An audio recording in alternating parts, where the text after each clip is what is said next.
Hello everyone, welcome to Inconvenient Truths. I'm your host, Jennifer Zheng. On September 10 in the United States, September 11 in Beijing time, two well-known figures of similar ages were killed almost at the same time, one in the US, one in China. One was 31-year-old conservative activist Charlie Kirk in the United States. The other was 37-year-old movie star Alan Yu, Chinese name Yu Menglong, in China.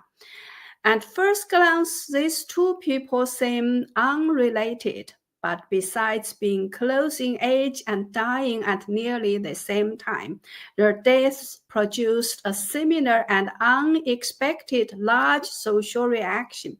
Many people already call Charlie Kirk's death a major turning point in American history. So what does Alan Yu's death mean for China? Today, let's talk about this. Alan Yu was born on June 15th, 1988, and 19. He got famous on a TV variety show, released some music albums, starred in tons of Chinese TV dramas, and became a hot young star. He had nearly 30 million fans on social media. I've personally watched a 58-episode big TV series he was in, Eternal Love, and even wrote a review about it. According to media reports in 2022 alone, that drama got 52.2 billion online views. It's the all-time champ for Chinese TV shows, and now it has over 60 billion views. In that drama, Alan Yu was not the leading male role, but he played the heroine's brother and was set up in the story as the world's most handsome man. As the show became popular, his popularity shot up too. On September 11th, the news suddenly spread online that he had fallen to his death. A star so young and so famous naturally drew huge attention. The authorities quickly labeled his death as an accidental fall while drunk. The police ruled out any crime in just 24 hours. But the official explanation immediately drew strong public doubt. He fell from his own home, yet the apartment's windowsill was high and there was a screen outside the window. It seems very unlikely that someone could accidentally fall out while drunk. Soon, many rumors spread online. Accounts differ in detail, but the basic story many people shared was similar. That at a party, he was forced to drink until he was drunk. That powerful men who, like young male beauty, assaulted him. And some said he was gang raped. And that because he resisted, he was thrown out the window and died from the fall. Some netizens posted that what they said were videos of him being thrown out of the window and audio of his screams while being tortured. Then a list of 17 people said to have attended that party circulated online. A person on the list was claimed to be the private son of a top CCP figure, the unofficial number 2 in the party, Cai Qi, a trusted ally of Xi Jinping. People put photos of that attendee next to Cai Qi's photo and said they look alike. There was also a claim that Ally Yu had uncovered how top party elites laundered money through the entertainment industry and moved it out of China. And that he kept the evidence on a USB stick. The story said those people tried to force him to hand over the USB. He refused, so he was killed. All these claims could not be proven or disproven. The official response was strict media control, even blocking his name online. Normally, when such strict control follows a hot topic, the issue cools down in a few days and people move on. An actor, however famous, might be expected to fade from public attention. Many thought that would happen again here. But this time, many people, including some well-known China watchers, were wrong. More and more netizens keep digging for the truth and found more about Ally Yu's life. They discovered that in a morally rotten entertainment industry, he stood out as a rare, clean, sunny young man without scandals. He came from an ordinary family, was raised by a single mom, and lived simply despite early fame. He often wore basic clothes but donated hundreds of thousands on multiple occasions to disaster relief efforts. People also shared that, unlike many actors who trade sex for roles, Ally Yu once refused a rich older woman who offered to keep him as her lover. For that, he was reportedly blacklisted for 3 years and had no roles. He never gave in, repeatedly saying he would never commit suicide and urging people not to kill themselves.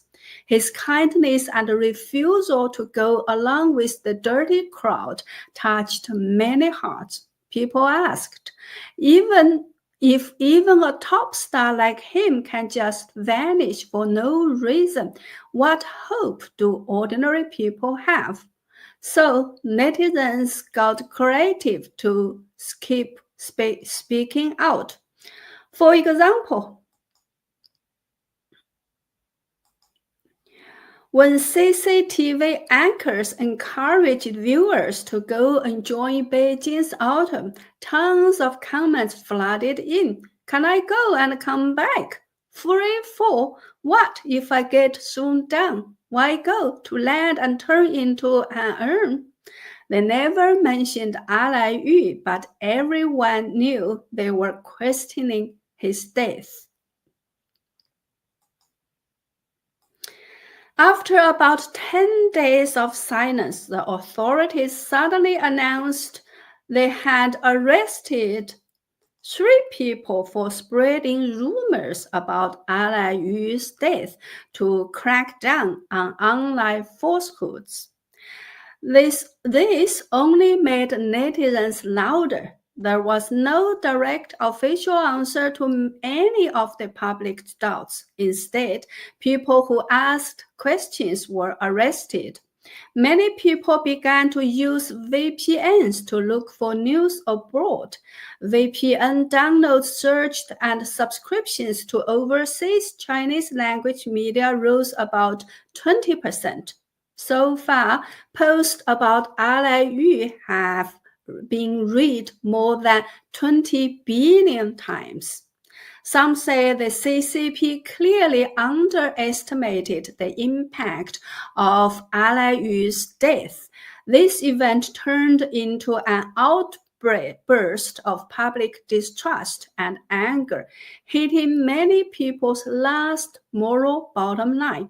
Netizens pushed back in many ways, commenting under CCTV videos, posting on the state council's message board en masse, flooding police phone lines, and quietly sharing ways to continue resistance while avoiding keyword censorship, like this one. Our sticking with it means so much. Forcing out that ridiculous official statement proves they are panicking. They can't cover everything up like before. In this fight, we've got so many on our side. We can keep going because we are united for justice and kindness.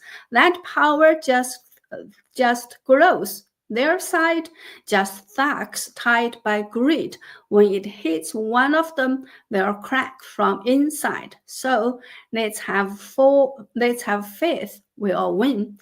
Then it goes on forever about ways to keep the heat on without getting in trouble. Honestly, the way Chinese netizens are holding strong on this also surprised me. I can't pin down why. Maybe, like the Chinese saying goes, the stars are shifting or something. In the past 2 years, as China's economy worsened, a Chinese economist who is skilled at microanalysis became very pessimistic about China's future.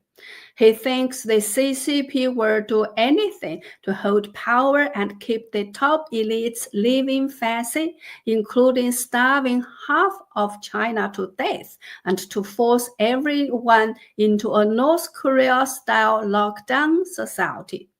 The bottom folks, no real chance or even will to fight back. So he cooked up 5 questions for an online social psych survey.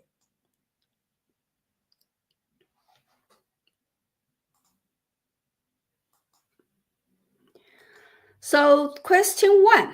Suppose the Chinese government sets up a system labeling 5 types of people called the 5 losers.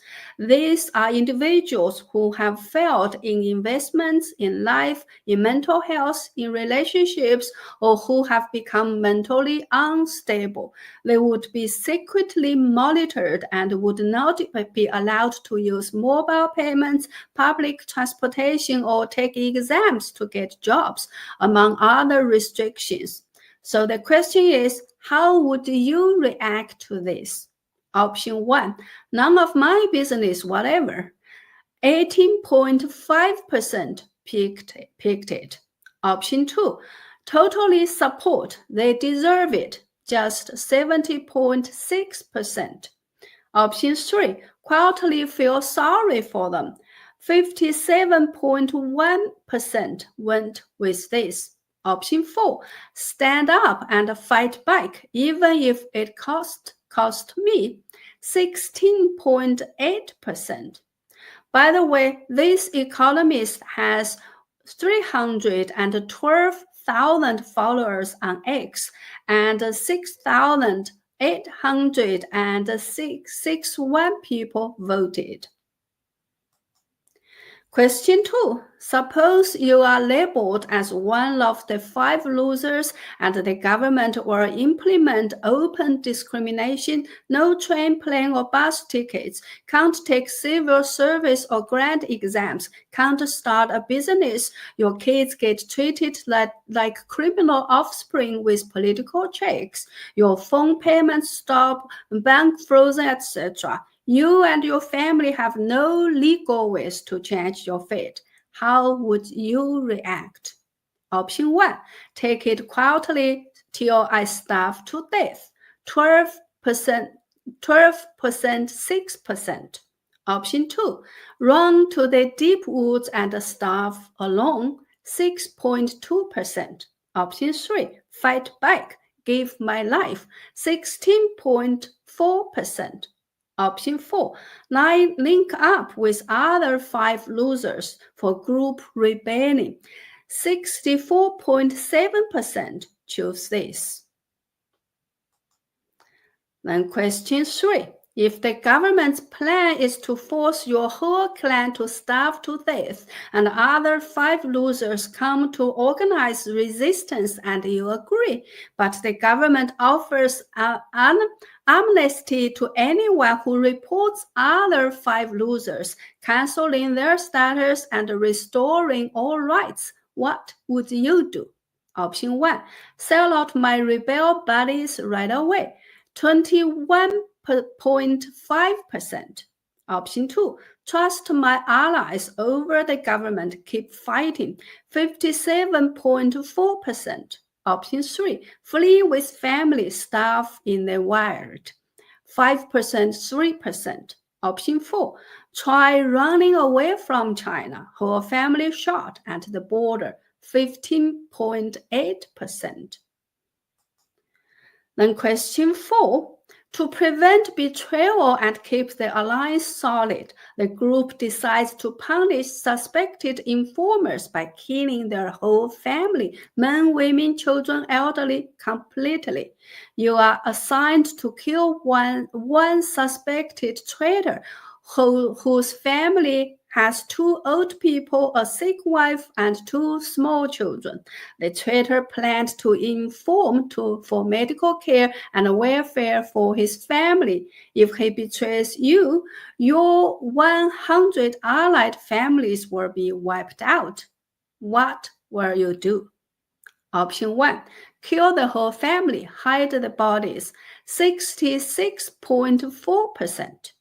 Option 2, kill the big ones, spare the kids, endless trouble later. 12.6%.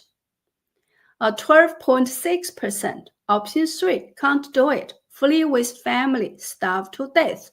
10.7%. Option 4, betray the alliance and report to government. 10.3%. Finally, option 5. Suppose the government will certainly starve your family. You see that resistance groups quickly become infiltrated by traitors and are crushed. The remaining groups turn into terror cells that conduct brutal purges of traitors and indiscriminate killings. You cannot accept this. What would you choose?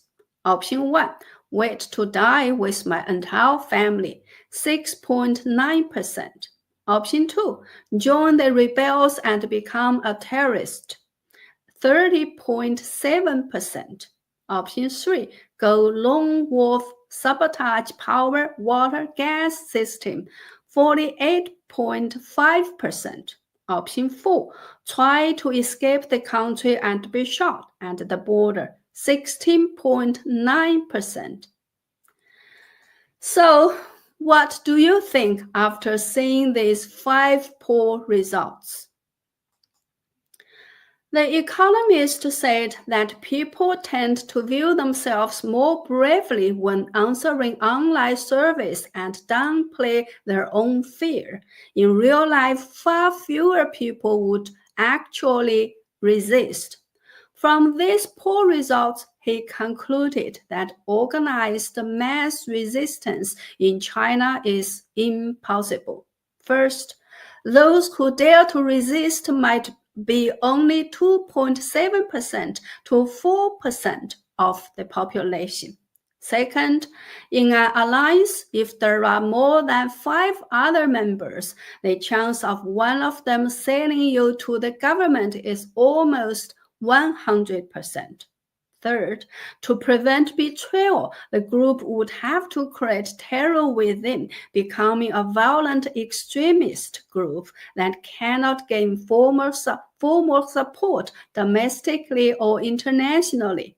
So, he argued that the only form of resistance left to Chinese people would be the lone wolf kind. Honestly,